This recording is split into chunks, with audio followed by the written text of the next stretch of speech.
హరి ఓం. అందరికీ నమస్కారం. ఈరోజు మనం భగవద్గీత యందు కృష్ణ పరమాత్మ 16వ అధ్యాయము దైవాసుర సంపద్విభాగ యోగమునందు కృష్ణ పరమాత్మ దైవీ లక్షణాల గురించి మాట్లాడారు, అసుర లక్షణాల గురించి కూడా మాట్లాడారు. మనం అందరం అనుకుంటాం మనకున్న లక్షణాలన్నీ కూడా దైవీ లక్షణాలే ఉన్నాయి అనుకుంటాం.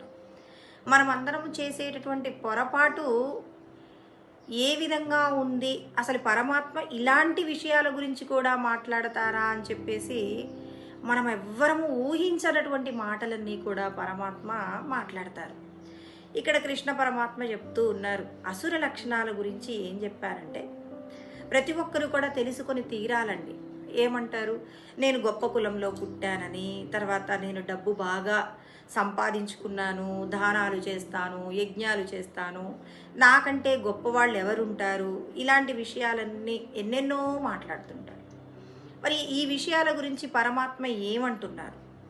పరమాత్మ చెప్పేటటువంటి జ్ఞానం మనకు తెలియకపోవడం వల్ల మన దగ్గర ఎన్నో దానాలు చేసేటటువంటి గుణాలు ఉన్నాయి, యజ్ఞాలు చేస్తారు, ఎన్నో రకాలైనటువంటి సాంఘిక సంక్షేమ కార్యక్రమాలు ఎన్నెన్నో చేస్తుంటారు. కానీ భగవంతుడికి చేరువయ్యేటటువంటి కొన్ని విషయాలు తెలుసుకోకపోవడం వల్ల శాస్త్రం ప్రమాణం తే కార్య అకార్య వ్యవస్థితో జ్ఞాత్వా శాస్త్ర విధానోక్తం కర్మ కర్తుమిహార్హసి అని మనకు 16వ అధ్యాయం 24వ శ్లోకంలో కృష్ణ పరమాత్మ శాస్త్రమే ప్రామాణికం, మీరు ఏం చేసినా అది శాస్త్రం అంగీకరించాలి.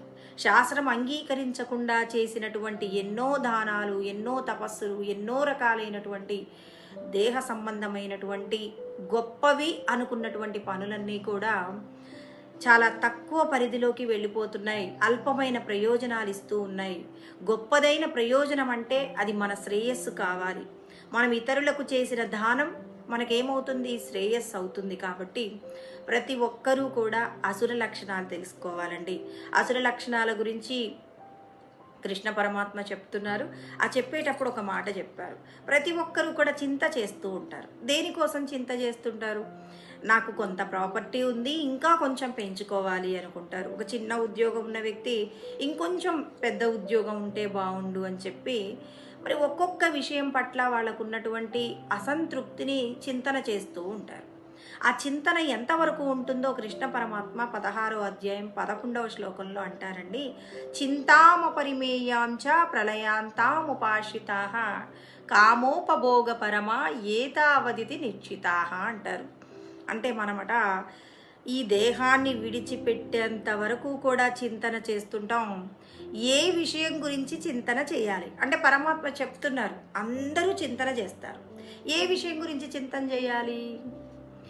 దేహ సంబంధమైనటువంటి సంపదలు లేవని చింతన చేయాలా? లేకపోతే చాలామంది చూడండి, జ్ఞానం తక్కువగా ఉన్నవాళ్ళు, అంటే ముక్తి అనేటటువంటి మార్గం తెలియని వాళ్ళు మరణించేటప్పుడు మనం వెళ్ళి చూస్తే కనుక, నేను కొంత సంపాదిద్దామనుకున్నాను, అనుకున్నంత సంపాదించలేకపోయాను, ఓ పెద్ద ఇల్లు కడదామనుకున్నాను, కట్టలేకపోయాను, ఫలానా స్నేహితుడిని కలిసి వద్దామనుకున్నాను, కలిసి రాకుండానే వెళ్ళిపోతున్నాను.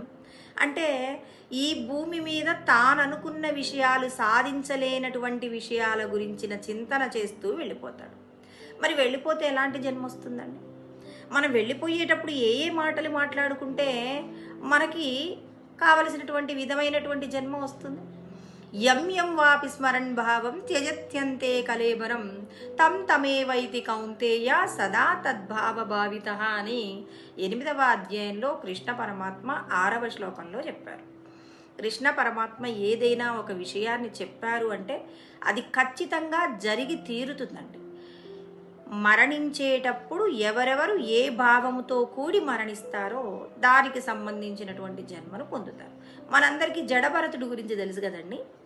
జడభరతుడు ముక్తిని పొందాలి అని చెప్పేసి రాజ్యాన్ని, భార్యను, బిడ్డలను అన్నింటినీ విడిచిపెట్టి వస్తారు.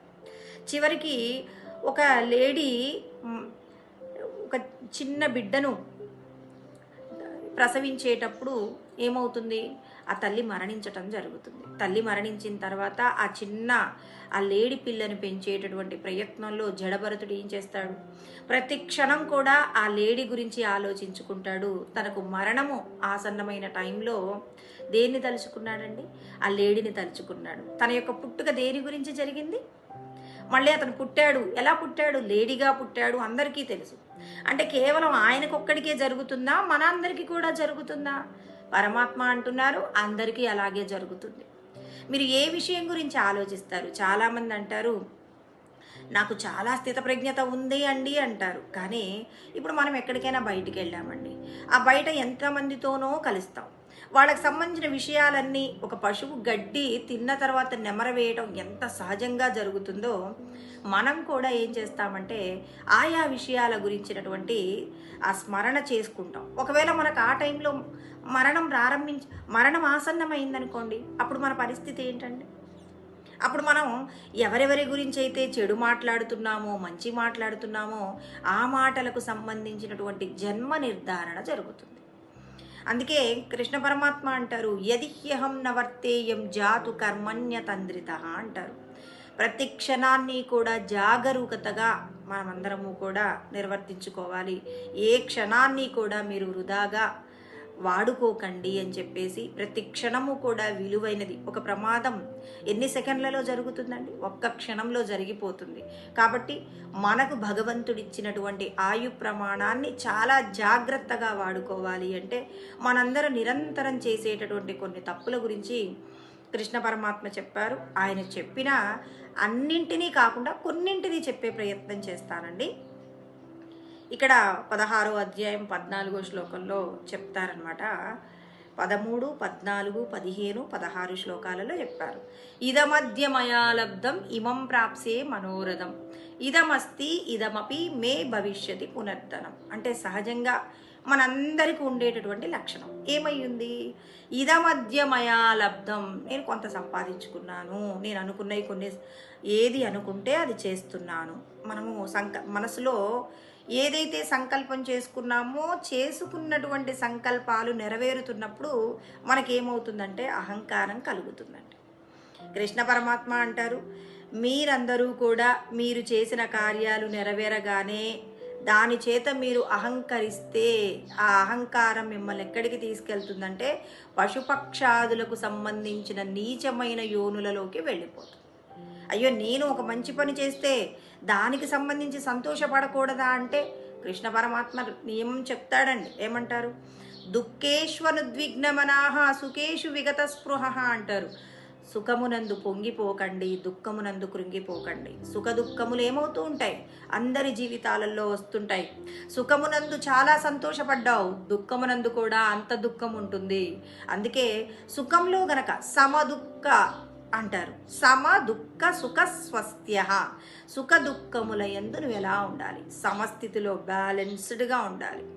అలా ఉన్నప్పుడు ఏమవుతుంది అని అంటే ఇక నీకు స్థితప్రజ్ఞుడికి ఉండవలసిన లక్షణాలు మనందరికీ కలుగుతాయి. అంటే ఇక్కడ పరమాత్మ అసుర గుణం అని ఏమంటున్నారు, ఇదమద్య మయా లబ్ధం ఇమం ప్రాప్సే మనోరథం, నేను మనస్సులో ఒకటి అనుకున్నాను, అది జరిగింది, ఇప్పుడు అనుకుంటే జరిగింది, తర్వాత కూడా అనుకుంటాను, జరిగిపోతుంది అంటారు. ఇదమస్తి ఇదమపి మే భవిష్యత్తు పునర్ధనం. ఇంకొక మాట కూడా, నేను వ్యాపారం చేస్తున్నానండి, ఈ సంవత్సరం నాకు ఇంత లాభం వచ్చింది, తర్వాత సంవత్సరం కూడా నేను చాలా సంపాదించేసుకుంటాను అంటే మనము సంపాదించటంలో, తర్వాత మనం ఒకటి మనసులో సంకల్పం చేయటంలో అన్నీ మనం అనుకున్నట్టుగానే జరుగుతున్నాయి. నేను గొప్పవాడననేటటువంటి అహంభావం మన లోపల తలెత్తుతుంది. ఆ అహంభావం ఏమవుతుందండి, మొన్న కరోనా టైంలో ప్రతి ఒక్కరూ కూడా ఎంతోమంది ఏం చేశారు, లోన్స్ పెట్టుకున్నారు. నేను ఉద్యోగం చేస్తున్నాను కదా, కార్ లోను, హౌస్ లోను, రకరకాలైనటువంటి విషయాలలో ప్రతి ఒక్కరు ఏం చేశారు, భవిష్యత్తు మన చేతిలో ఉంది అని నిర్ణయించుకున్నారు. కరోనా టైంలో ప్రతి ఒక్కరి యొక్క సంకల్పాలన్నీ మనసులో అనుకున్నటువంటి ఏవైతే విషయాలున్నాయో అవన్నీ నెరవేరాయా? కొంతమంది అప్పుల పాలయ్యారు, ఆత్మహత్యలు చేసుకున్నారు, కొంతమంది ఐపీలు పెట్టారు. ఇలా ఎందుకు జరిగాయి అంటే సృష్టిని మనం శాసిస్తున్నామని ఎన్నడూ అనుకోకూడదు అని చెప్పేసి కృష్ణ పరమాత్మ మనందరికీ జ్ఞానోపదేశం ఎలా చేశారు. కరోనా టైంలో మనందరికీ జరిగిన సిచ్యువేషన్ ప్రతి ఒక్కరికి కూడా ఆచరణలోకి వచ్చిందనమాట. ఇక్కడ పరమాత్మ చెప్తున్నారు, ఇంకా చాలామంది అనుకుంటారు నేను ఒక వ్యక్తిని చంపించాను, తర్వాత కూడా నేను ఇంకో నలుగురిని చంపించగలను అనుకుంటారు. కానీ మరి అది సాధ్యం కాదు అంటున్నారు. అసౌ మయా హత శత్రు హనిష్యే చాపరానపి. ఇక్కడ ఏమనుకుంటున్నారు, నేనిప్పుడు నాకు ఒకరి మీద కోపం ఉంది, ఆ కోపాన్ని తీర్చుకునేటటువంటి ప్రయత్నంలో నేనేం చేస్తాను అని అంటే కొంతమందిని నేను పగ తీర్చుకున్నాను, చంపించాను, నా దగ్గర డబ్బు ఉంది, నేను పోలీసులకు కూడా దొరకలేదు అనుకుంటారండి. కానీ అంటే ఈరోజు జరిగిందే రేపటికి కూడా జరుగుతుందా? ఆయన ఇంకా అహంకారంతో మాట్లాడతాడనమాట. ఏమంటాడంటే నేను ఇంకా చాలామందిని భవిష్యత్తులో కూడా చంపించగలనండి అని చెప్పేసి అనుకుంటారనమాట. ఇదంతా కూడా కాదు. అంటే నేనే చేస్తున్నాననేటటువంటి కర్తృత్వాన్ని మన మీద మనం వేసుకున్నంత కాలం అహంకారంతో ప్రవర్తిస్తాం. ఇలా ప్రవర్తిస్తూ మనం చేస్తున్న కర్మలన్నీ భగవంతుడికి ప్రమేయం లేదు అని చెప్పేసి ప్రతి ఒక్కరూ కూడా ప్రవర్తిస్తుంటారు. ఈ ప్రవర్తన అంతా కూడా అనేక చిత్త విభ్రాంతాహ అంటున్నారు. అంటే మరి బుద్ధి యొక్క భ్రమణము చేత మాట్లాడే మాటలే కానీ సత్యంతో కూడిన మాటలు కాదు. ఆడ్యో అభిజనవానస్మి కో అన్యోస్తి సదృశో మయా. చాలామంది ఎన్నో గొప్ప లక్షణాలు ఉంటాయండి, చాలా గొప్పవైనటువంటి పనులు చేస్తారు. కానీ నేను గొప్ప కులంలో పుట్టానని అవతలి వారి యొక్క కులంలో ఉన్నటువంటి తక్కువ ధనాన్ని చూసి మరి ఏం చేస్తారు, అవివేకం చేత తాము గొప్పవారమని చెప్పేసి అహంకరిస్తారు. ఇలా అహంకరించేయటం చాలా ప్రమాదకరం. నువ్వు పూర్వజన్మలలో చేసినటువంటి శ్రేష్టమైన కర్మలు ఇవాళ నిన్ను ఉత్తమ కులంలో పుట్టింపచేశాయి. ఇవాళ నువ్వు మాట్లాడేటటువంటి మాటలు నీచమైనటువంటి యోనులలోకి వెళ్ళిపోయే అవకాశం ఉంది. ఒక ఊర్లో ఒక బ్రాహ్మణుడు చాలా సద్బ్రాహ్మణుడు అనమాట, చాలా సదాచారాలు కలిగినటువంటి వ్యక్తి. కానీ పక్కనే ఉన్నటువంటి ఒక చండాలుణ్ణి చూసి ప్రతి క్షణము కూడా అసహించుకునేవాడట. ఈ బ్రాహ్మణుడు ఒక రోజున ప్రతి ఒక్కరికి పుట్టుక ఉందంటే మరణం ఉంటుంది కదండి, అతను కూడా మరణించాడు. మరణించిన తదనంతరం అతడు ఎక్కడ పుట్టాడు అంటే ఆ చండాలుడి ఇంట్లో ఒక ఆడపిల్లగా పుడితే ఆ పిల్లకు రాములమ్మ అని పేరు పెట్టారు. కానీ ఏ జ్ఞానమునందు లేనటువంటి గొప్పతనం మాత్రం ఇంకొక జన్మను తీసుకున్నా కానీ ఆ జన్మకు సంబంధించినటువంటి జ్ఞానం వస్తుంది. అదే ఆధ్యాత్మిక జ్ఞానం. ఈ జన్మలో బ్రాహ్మణుడిగా ఎన్నో జ్ఞానాలు తెలుసుకున్నాడు, ఆధ్యాత్మిక పరమైనటువంటి గొప్పదైన స్థితిని పొందాడు.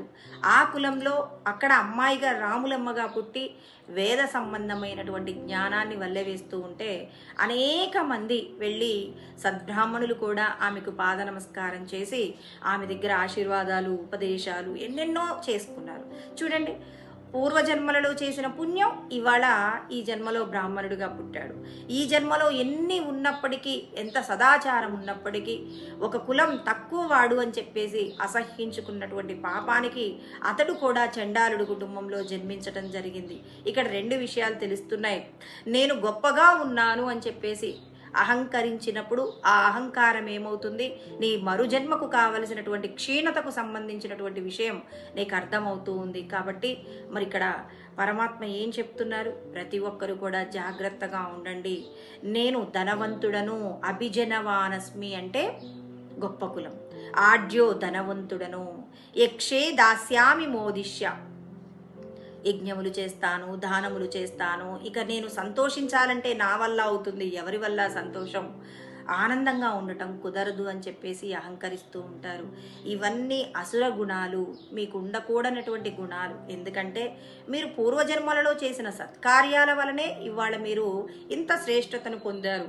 ఈ శ్రేష్టతను మీ యొక్క శ్రేయస్సు పెంచుకునేలాగా ఉండాలి, మీరు భగవంతుడికి చేరువయ్యేలాగా ఉండాలి తప్ప చిత్తభ్రమణము చేత ఇదంతా నా గొప్పతనమే అని చెప్పేసి మీరు అహంకరిస్తే మిమ్మల్ని అందరినీ తీసుకెళ్ళి నేను ఎక్కడ పడవేస్తానంటే తానహం ద్విషతః క్రూరాన్ సంసారేషు నరాధమాన్ క్షిపామ్యజస్రమ శుభాన్ ఆసురిష్వేవ యోనిషు అని చెప్పేసి పరమాత్మ మిమ్మల్ని అందరినీ కూడా నీచమైన యోనులలోకి విసిరివేస్తానంటాడు.